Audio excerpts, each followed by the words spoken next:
Hello दोस्तों, स्वागत है एक बार फिर से आप सभी का हमारे यूट्यूब चैनल एसएस इलेक्ट्रीशियन पर। जैसा कि जो भी इलेक्ट्रीशियन भाई लोग होंगे उनको कुछ टूल्स के बारे में बहुत सारी जानकारी होंगी, लेकिन कुछ इलेक्ट्रीशियन भाई ऐसे भी होंगे जिनको टूल्स के बारे में अच्छी प्रकार से जानकारी नहीं होती है, नॉलेज नहीं होता है, उनके पास टूल्स रहते हुए भी उस टूल्स का यूज़ नहीं करना जानते हैं। तो आज की वीडियो में हम आपको दो टूल्स के बारे में बताएंगे। एक हमारा प्लायर है, कॉम्बिनेशन प्लायर जिसे बोलते हैं, और एक हमारा वायर स्ट्रिपर या फिर कुछ लोग इसको वायर कटर भी बोलते हैं या फिर इंसुलेटर कटर भी इसको बोला जाता है। तो इसका हम यूज करना सिखाएंगे। तो यहाँ पर देखिए, जो हमारा ये इंसुलेटर कटर है, इस इंसुलेटर कटर में यहाँ पर एक एडजस्टेबल नट होता है, इस इंसुलेटर कटर में नहीं है या हो सकता है इसका गिर गया हो। तो हम क्या करेंगे, इस इंसुलेटर कटर का यूज कहाँ कहाँ पे कैसे कैसे किया जाएगा ये पहले बताएंगे, उसके बाद हम इस कॉम्बिनेशन प्लायर के बारे में भी बताएंगे।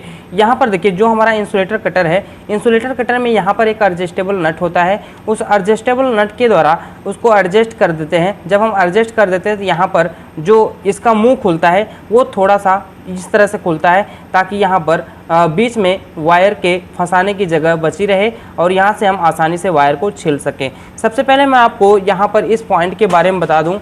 तो यहाँ पर जो सामने वाला पॉइंट है, ये सामने वाला पॉइंट यहाँ पर वायर को छीलने के लिए यूज़ किया जाता है और इसके जस्ट बगल में वायर को काटने के लिए यूज़ किया जाता है। जैसे अगर हम इस वायर को काटना चाहेंगे तो हम इस पॉइंट से भी काट सकते हैं। यहाँ पर देखिए, इस पॉइंट से हम वायर को आसानी से काट सकते हैं और यहाँ पर जो इसके नीचे वाला पॉइंट है, यहाँ से भी हम आसानी से वायर को काट सकते हैं। तो इस तरह से हम जो ये इंसुलेटर कटर है इसका यूज कर सकते हैं। और इसका जो बीच वाला पॉइंट है, इस बीच वाले पॉइंट से वायर को छीलने के लिए काम करते हैं। जो हमारे नए इलेक्ट्रीशियन भाई लोग होते हैं वो लोग यहाँ से भी वायर को काट देते हैं, लेकिन अगर आपको यहाँ से वायर को छीलना है तो छील भी सकते हैं। छीलने के लिए आपको यहाँ पर जो प्रेशर आप दे रहे हैं हाथ के द्वारा, उस प्रेशर को थोड़ा सा कम देना है, यानी कि एडजस्ट करके देना है। यहाँ पर देखिए, इस प्रेशर को हम थोड़ा सा कम दिए, उसके बाद इसको इस तरह से खींचना है और ये हमारा वायर स्ट्रिप हो जाएगा, यानी कि वायर छिल जाएगा। तो यहाँ पर आप देख सकते हैं इस तरह से वायर को छिलना है।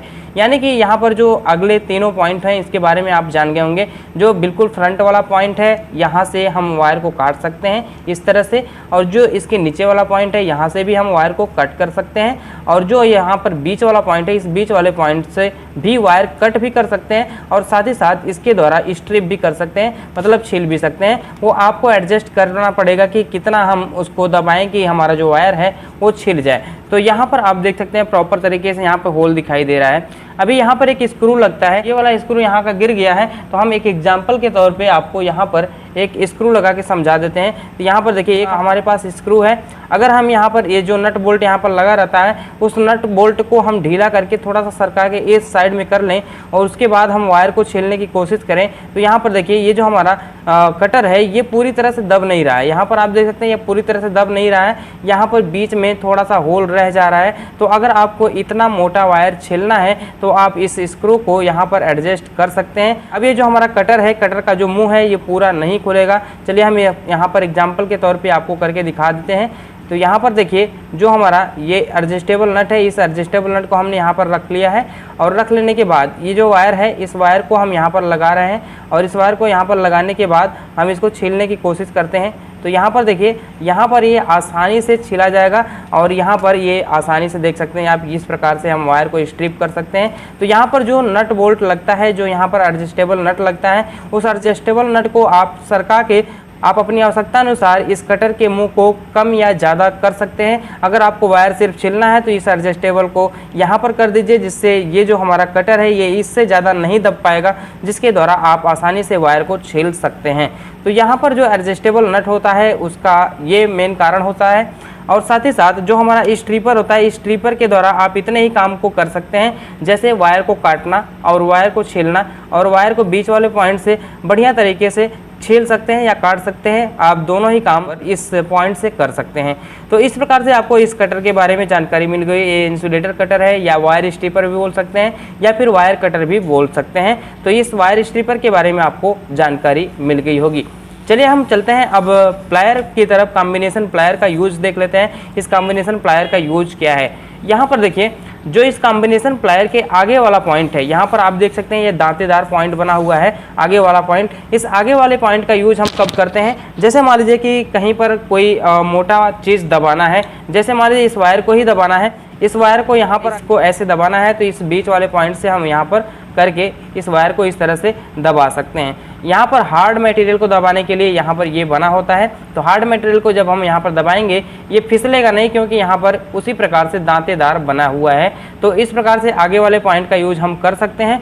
और यहाँ पर जो इसके बाद वाला पॉइंट है, यहाँ पर आप देख सकते हैं इसके बाद वाला पॉइंट है, ये इसके बाद वाले पॉइंट का यूज हम वहाँ पे करते हैं जहाँ पे रिंच पाने होते हैं, वो काम नहीं आते हैं, वो अलग साइज का नट बोल्ट होता है। तो उस अलग साइज के नट बोल्ट को खोलने का भी काम हम इस पॉइंट से कर सकते हैं, यानी कि ये जो वाला पॉइंट है इससे हम नट बोल्ट खोलने का भी काम कर सकते हैं।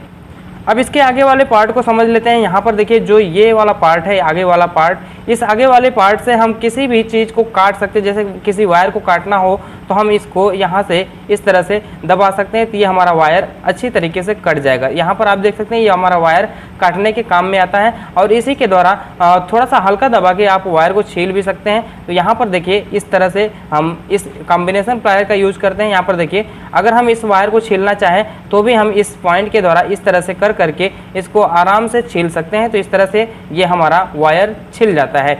और इस पॉइंट का यूज हम किसी चीज़ को काटने में भी करते हैं। जैसे हमारा स्टील वाला जो वायर होता है, एल्युमिनियम वाला जो वायर होता है, उसको अगर इस तरह से दबाएंगे तो वो हमारा कट जाएगा। तो यहाँ पर हम आपको एक एग्जांपल के तौर पे बता दें कि ये जो बीच वाला पॉइंट होता है, ये जो कट वाला पॉइंट होता है, इससे आप किसी वायर को काट सकते हैं या फिर किसी वायर को छील भी सकते हैं। जैसे मान लीजिए कि ये हमारा वायर है, इसको काटना है, दोनों वायर को अगर एक साथ काटना है तो दोनों वायर को हम एक साथ काट सकते हैं। तो यहाँ पर देख सकते हैं आप दोनों ही वायर एक साथ कट गए। तो इस प्रकार से हम इस पॉइंट का यूज करते हैं।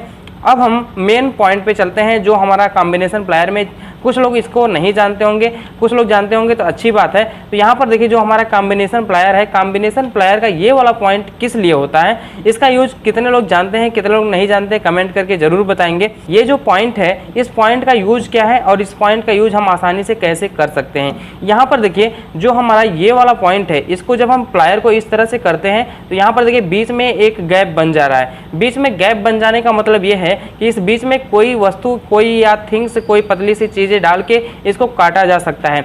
अगर मान लीजिए कि हम एग्जाम्पल के तौर पे यूँ समझें कि ये जो हमारी स्क्रू है, ये स्क्रू यहाँ से काटने पे कट जाएगा कि नहीं कट जाएगा। तो चलिए हम इसको काट के दबा के देख लेते हैं। यहाँ पर देखिए इस बीच वाले पॉइंट से स्क्रू को बहुत ही मशक्कत के साथ दबाना पड़ रहा है और ये हमारा कट भी नहीं रहा है। तो इस प्रकार से हम कॉम्बिनेशन प्लायर के द्वारा इसको यहाँ से नहीं काट सकते। यहाँ पर आप देख सकते हैं ये मुड़ गया लेकिन आसानी से कट नहीं पा रहा है। तो हम इसके लिए क्या करेंगे, ये जो हमारा बीच में जगह है, इस बीच में जगह वाले स्थान पर हम इस स्क्रू को, हम इस पेंच को डाल देते हैं और डालने के बाद हम इसको काटने की कोशिश करते हैं। तो देखिए ये कट जाता है आसानी से कि नहीं कट जाता है। हालांकि ये जो हमारा पॉइंट होता है ये इसी सब के लिए होता है, और यानी कि इसे हार्ड मटेरियल को काटने के लिए होता है। तो चलिए हम प्लायर को इस प्रकार से दबाते हैं और देखते हैं ये हमारा जो स्क्रू है ये कट जाता है या नहीं कट जाता है। तो यहाँ पर देखिए ये हमारा स्क्रू आसानी से कट जाता है इस पॉइंट से। यहाँ पर आप देख सकते हैं जो हमारा आधा पॉइंट है ये कट गया है और आधा पॉइंट इसी में लगा हुआ है, इसको भी हम निकाल देते हैं बाहर। तो इस प्रकार से हम इस पॉइंट का यूज कर सकते हैं। देखिए यहाँ पर ये हमारा इस स्क्रू का टुकड़ा कटा हुआ है। हम एक बार और इसको काट के आपको दिखा दें तो यहाँ पर बहुत ही आसानी के साथ ये हमारा स्क्रू कट जाता है। यहाँ पर 1.5 इंच की, 2 इंच की किल भी आप काट सकते हैं, बहुत ही आसानी पूर्वक इसको काटा जा सकता है। यहाँ पर देखिए हमने इसको लगा लिया है, अब इसको आसानी से आराम से दबा देना है और ये हमारा कट जाएगा।